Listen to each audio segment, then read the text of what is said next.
Citoyennes, citoyens, salut et fraternité, chers compagnons, bonjour. Nous sommes aujourd'hui donc le 8 décembre. Le 8 décembre, c'est le jour des Elfried. Qui est-ce qui s'appelle Elfried? Le Tour de la France par deux enfants écrit par G. Bruno, une lecture par votre serviteur Grégory Baudouin, le chapitre 83. André et Julien aperçoivent les Pyrénées, le cirque de Gavarnie. J'y suis allé. Et le gave de Pau. À Pau, j'y suis allé aussi. Eh oui, en tant qu'ancien des troupes aéroportées, j'y ai sué là-bas du sang, des larmes, et pas que. La maxime du jour, les montagnes avec leur neige et leurs glaciers sont comme de grands réservoirs d'où s'écoule peu à peu l'eau qui arrose et fertilise nos plaines. Tout le long du chemin, le Perpignan s'arrêtait dans les villes importantes. À Béziers, parenthèse, ville endeuillée aujourd'hui du fait de la présence de Ménard, ville chère à mon cœur, chère de naissance de Jean Moulin, bref, à Béziers, les mariniers embarquèrent dans le bateau des eaux de vie qu'on fabrique dans cette ville. Plus loin, on chargea des miels récoltés à Narbonne et renommés pour leur goût aromatique.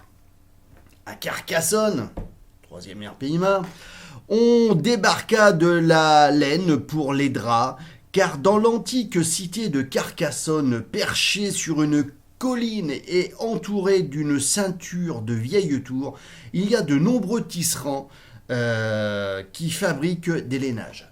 Et le 14 juillet, l'embrasement de la cité est un des plus beaux feux d'artifice qui soit, je vous le recommande.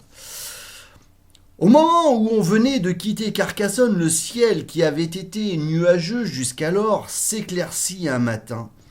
Et Julien, en s'éveillant, aperçut vers le sud une grande chaîne de montagnes couvertes de neige. Des pics blancs et de longs glaciers étincelaient au soleil. Oh, on croirait voir encore les Alpes. C'est la chaîne des Pyrénées. Tiens, Julien, vois-tu là-bas ce pic pointu et tout blanc qui dépasse les autres de toute sa hauteur? C'est le Canigou. Le Canigou, la plus haute montagne du Roussillon. C'est de ce côté-là que je suis né, moi. Par là-bas, à droite, ce sont les montagnes de l'Ariège ou du comté de Foix, riches en mines de fer. Puis viennent les Hautes-Pyrénées, où jaillissent un grand nombre de sources d'eau chaude que les malades fréquentent en été.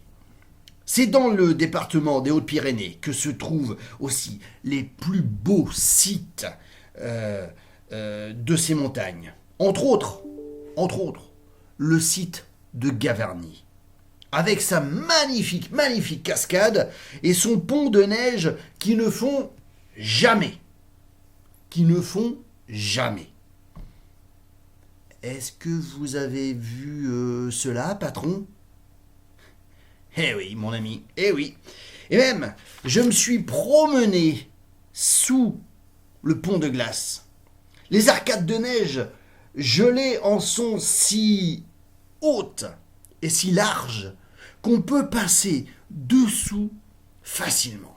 Et alors, sur sa tête, on a une belle voûte de neige brillante, ornée de découpures comme celles que les sculpteurs font aux voûtes des chapelles. En même temps, on marche de rocher en rocher dans le lit même du torrent qui passe près de vous en grondant et en roulant les cailloux avec fracas. Ce doit être bien beau à voir, mais que deviennent-ils ensuite, ces torrents-là? Le savez-vous, patron? Ces torrents-là? Eh bien, Il continue à courir à travers les montagnes en se creusant le lit le plus sauvage qui se puisse imaginer. Quand ils arrivent, après 5 lieues de course, au village de Saint-Sauveur, on le traverse sur un pont superbe de pierre et de marbre. C'est un des plus beaux ponts que j'ai jamais vu. Un des plus beaux ponts que j'ai jamais vu. Le torrent coule dessous dans un abîme à plus de 80 mètres de profondeur. Puis il continue sa course désordonnée jusqu'à ce qu'il arrive à la capitale du Béarn, la ville de Pau, la capitale des parachutistes. Patrie de Henri IV. Notre torrent s'appelle alors le Gave de Pau. Plus loin, enfin, il se joint à l'Adour et, devenu fleuve avec lui à Bayonne, il reçoit les navires et les amène jusqu'à l'océan. Voilà une histoire de torrent qui m'a bien amusé. Et j'aimerais bien suivre ainsi le cours d'un torrent depuis la montagne d'où il sort jusqu'à la mer où il se jette. Certes. Tu n'en pourrais suivre que de plus pittoresque que ce sauvage Gave de Pau. Quand on s'approcha de Toulouse, base opérationnelle mobile aéroportée, 1er régiment du train parachutiste. Quand on approcha de Toulouse, le temps où, en s'éclaircissant, c'était fort refroidi et le vent soufflait avec force, comme d'ordinaire dans la plaine du Languedoc. Le petit Julien, quoiqu'il commençât à se servir de sa jambe, ne pouvait encore marcher beaucoup. Si bien qu'à rester immobile les journées au long, il y avait des moments où il se sentait glacé. Heureusement, le patron l'avait pris en affection et quand il voyait à l'enfant un air triste,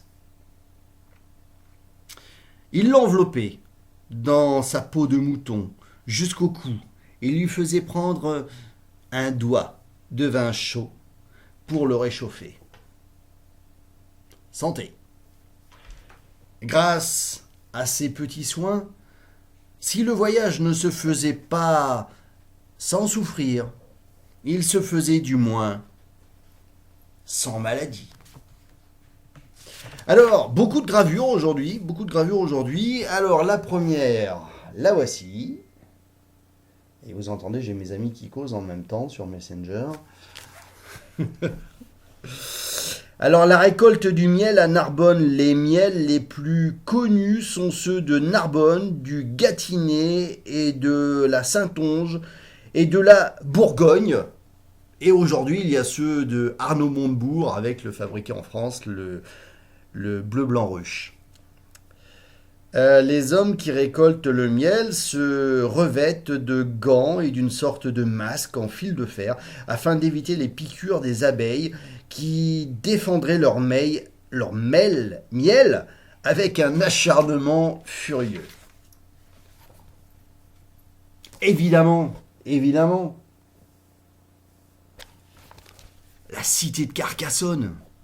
Merveilleuse. Moi, j'ai des amis qui habitent là-bas.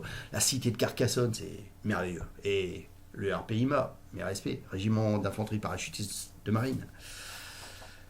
La vieille cité de Carcassonne est encore à peu près telle qu'elle était au Moyen-Âge. Elle se dresse au sommet d'une colline avec ses hautes murailles, ses tours aux formes les plus variées et ses portes fortifiées. Vraiment, si vous n'avez jamais vu l'embrasement de la cité, si vous voulez voir un feu d'artifice exceptionnel, il faut aller le 14 juillet à Carcassonne.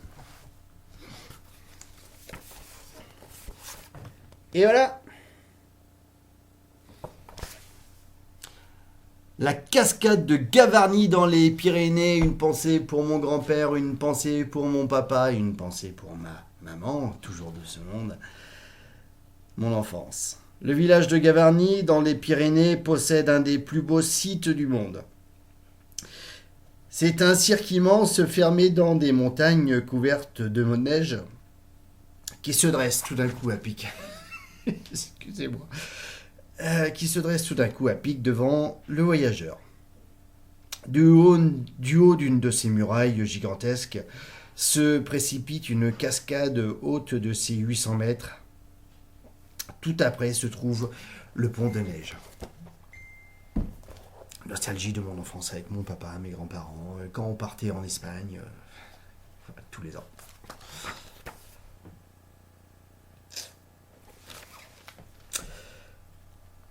Et donc pour terminer, le pont de Saint-Sauveur dans les Pyrénées, ce pont n'a qu'une seule grande arche, il est jeté d'une montagne à l'autre, au-dessus d'un abîme d'une telle profondeur qu'on n'entend pas une pierre tomber quand l'on y jette.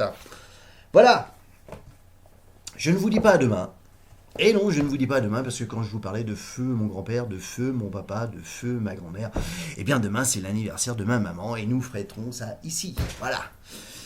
Donc pas à demain, à jeudi. Et d'ici là, eh bien si vous le voulez bien, par le ciel, partout et pour tous, que la force soit avec vous.